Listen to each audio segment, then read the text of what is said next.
جو لوگ الٹے ہاتھ پر تسبیح کرتے ہیں وہ کان کھول کر سن لیں کہ ان کے ساتھ کیا ہوتا ہے۔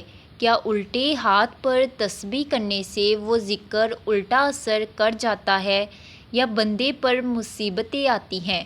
آج کی یہ ویڈیو دیکھنے کے بعد آپ سب نہ صرف اپنا تسبیح کرنے کا طریقہ بدل دیں گے بلکہ آپ حیران رہ جائیں گے کہ آپ کی زندگی کی کتنی ہی بڑی الجھنیں اور پریشانیاں صرف اس ایک لا علمی کی وجہ سے جڑی ہوئی ہو سکتی ہیں۔ ہم روزانہ نماز پڑھتے ہیں، ذکر و اذکار کرتے ہیں، استغفار کی تسبیح پڑھتے ہیں تاکہ ہمارے رزق میں برکت ہو، ہماری بیماریاں دور ہوں اور ہمارے گھروں سے نحوست کا خاتمہ ہو۔ لیکن کیا آپ جانتے ہیں کہ جس ہاتھ سے آپ یہ تسبیح گن رہے ہیں وہ آپ کی اس عبادت کی قبولیت اور اس کے روحانی اثرات پر کتنا بڑا اثر ڈالتا ہے؟ آخر الٹے ہاتھ سے تسبیح گننے والوں کے ساتھ ایسا کیا ہوتا ہے جو بڑے بڑے علماء اور روحانی ماہرین کو بھی چونکا دیتا ہے؟ کیا نبی کریم صلی اللہ علیہ وآلہ وسلم نے ایسے لوگوں کے بارے میں کوئی تنبیہ فرمائی؟ آپ کی انگلیوں کے پوروں پر جو آپ روزانہ اللہ کا نام گنتے ہیں وہ آپ کی زندگی بدل بھی سکتا ہے اور آپ کی چھوٹی سی غفلت آپ کو ایک عظیم ثواب سے محروم بھی کر سکتی ہے۔ ہم میں سے اکثر لوگ وضو کے بعد، نماز کے بعد یا چلتے پھرتے تسبیح تو کرتے ہیں، لیکن کیا آپ نے کبھی غور کیا کہ آپ کون سا ہاتھ استعمال کر رہے ہیں؟ کیا آپ بھی انہی لوگوں میں سے ہیں جو لا علمی میں الٹے ہاتھ پر تسبیح کے دانے پھیرتے ہیں یا انگلیاں چلاتے ہیں؟ رک جائیے، آج کی اس ویڈیو کو پورا دیکھنے کے بعد آپ نہ صرف اپنا تسبیح کرنے کا طریقہ بدل دیں گے بلکہ آپ پر وہ حقیقت کھلے گی جو روگ اور الجھنیں آپ کی زندگی میں پیدا ہو رہی ہیں، اس کا تعلق آپ کی اس چھوٹی سی غلطی سے ہو سکتا ہے۔ آئیے پردہ اٹھاتے ہیں اس سچی حقیقت سے کہ شریعت اس بارے میں کیا کہتی ہے۔ ناظرین، دین اسلام صرف چند عبادات کا نام نہیں ہے بلکہ یہ ایک مکمل ضابطہ حیات ہے۔ اسلام نے ہمیں اٹھنے، بیٹھنے، کھانے پینے اور یہاں تک کہ سونے کا بھی ایک خاص طریقہ سکھایا ہے، اور جب بات آتی ہے اللہ کے ذکر کی تو اس کے آداب اور بھی بلند ہو جاتے ہیں۔ انسانی جسم میں دائیں اور بائیں ہاتھ کی اپنی ایک الگ مابعد طبیعیاتی اور شرعی حیثیت ہے۔ شریعت مطہرہ میں الٹے ہاتھ کو استنجا، صفائی اور دنیاوی ناپاک یا کم تر چیزوں کو چھونے کے لیے مخصوص کیا گیا ہے، جبکہ دائیں ہاتھ کو کھانے پینے، مصافحہ کرنے اور مقدس کاموں کے لیے چنا گیا ہے۔ اب ذرا سوچئے، جب آپ اسی الٹے ہاتھ کی انگلیوں پر اللہ پاک کا نام اور رحیم کی تسبیح گنتے ہیں تو آپ کی روح پر اس کا کیا اثر پڑتا ہے؟ اگرچہ الٹے ہاتھ پر تسبیح پڑھنا شرعاً حرام یا گناہ نہیں ہے اور اس سے آپ کا ذکر ضائع نہیں ہوتا، لیکن آپ اس عظیم ترین روحانی نور اور برکت سے بالکل محروم ہو جاتے ہیں جو دائیں ہاتھ کے لیے خاص کی گئی ہے۔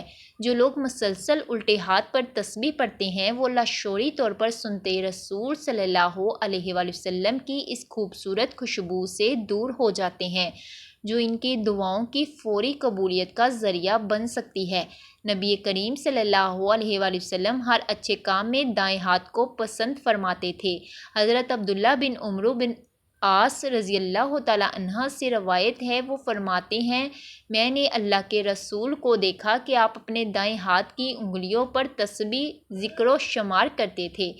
صرف یہی نہیں، ام المومنین سیدہ عائشہ رضی اللہ تعالیٰ عنہ فرماتے ہیں کہ نبی کریم صلی اللہ علیہ وآلہ وسلم کو اپنے تمام امور میں یہاں تک ممکن ہوتا دائیں طرف سے ابتدا کرنا پسند تھا، یہاں تک کہ کنگھی کرنے میں، جوتا پہننے میں اور وضو کرنے میں بھی۔ علماء کرام فرماتے ہیں کہ جب آپ دائیں ہاتھ سے تسبیح کرتے ہیں تو آپ براہ راست رسول اللہ صلی اللہ علیہ وآلہ وسلم کی محبت اور ان کی ادا کی پیروی کر رہے ہوتے ہیں، اور جو ذکر سنت کے طریقے کے مطابق کیا جائے اس کی طاقت اور اس کا اثر الٹے ہاتھ یا کسی دوسرے طریقے سے کیے گئے ذکر سے کروڑوں گنا زیادہ پاورفل ہوتا ہے۔ الٹے ہاتھ پر تسبیح پڑھنے سے کوئی گناہ نہیں ملتا اور نہ ہی ذکر ضائع ہوتا ہے، لیکن بات یہ ہے کہ اللہ تعالیٰ نے دائیں ہاتھ کو ایک خاص شرف بخشا ہے۔ جب ہم الٹے ہاتھ پر تسبیح کرتے ہیں تو ہم سنت موقدہ یا مستحب طریقے کو چھوڑ رہے ہوتے ہیں نقصان یہ ہوتا ہے کہ جو برکت، جو روحانی ترقی اور جو دعاؤں کی فوری قبولیت دائیں ہاتھ کی انگلیوں پر ذکر کرنے سے ملتی ہے، انسان اس اعلیٰ درجے سے محروم رہ جاتا ہے۔ حدیث میں آتا ہے کہ قیامت کے دن یہ انگلیاں بولیں گی۔ اس کا کیا مطلب ہے اور تسبیح سے اس کا کیا تعلق ہے؟ جی بالکل، یہ بہت ہی لرزہ خیز اور ایمان افروز بات ہے۔ سنن ترمذی کی صحیح حدیث ہے، نبی کریم صلی اللہ علیہ وآلہ وسلم نے عورتوں کو مخاطب کر کے فرمایا تھا کہ تم انگلیوں کے پوروں پر تسبیح گنا کرو، کیونکہ قیامت کے دن ان انگلیوں سے سوال کیا جائے گا اور انہیں بولنے کی طاقت دی جائے گی کہ یہ گواہی دے گی۔ قیامت کا ہولناک دن ہوگا جہاں انسان اپنے حق میں ایک گواہ کو ترسے گا۔ اس وقت آپ کے دائیں ہاتھ کی انگلیاں اللہ کے سامنے گواہی دیں گی کہ یا اللہ، اس بندے نے مجھے تیرے ذکر میں تپایا تھا، یہ مجھ پر تیری پاکی بیان کرتا تھا۔ اس گواہی کی طاقت کا اندازہ آپ خود لگا سکتے ہیں۔ دائیں ہاتھ کی انگلیوں پر تسبیح کرنے کی کتنی عظیم فضیلت ہے اور الٹے ہاتھ سے تسبیح کرنے والے کتنے بڑے مرتبے اور سنت کے نور سے محروم رہ جاتے ہیں۔ آج کی اس ویڈیو کا مقصد کسی کی دل آزاری کرنا نہیں بلکہ اپنی اور آپ کی اصلاح کرنا ہے۔ اگر آج تک آپ بھی لا علمی میں یا عادت کی وجہ سے الٹے ہاتھ پر تسبیح پڑھتے آ رہے تھے تو اللہ سے معافی مانگیے اور آج اسی وقت سے اپنی اس عادت کو بدل لیجئے۔ جب آپ اب دائیں ہاتھ کی انگلیوں پر سبحان اللہ، الحمدللہ اور اللہ اکبر کے دانے شمار کریں گے تو دل میں یہ نیت رکھیے گا کہ یا اللہ، میں تیرے محبوب کی سنت کو زندہ کر رہا ہوں۔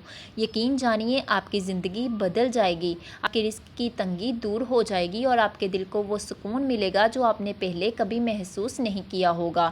اس ویڈیو کو صدقہ جاریہ سمجھ کر اپنے تمام دوستوں، رشتہ داروں اور گھر والوں کے ساتھ ضرور شیئر کریں، کیونکہ اگر آپ کی وجہ سے کسی ایک نے اب بھی اپنی تسبیح کا طریقہ بدل لیا تو قیامت کے دن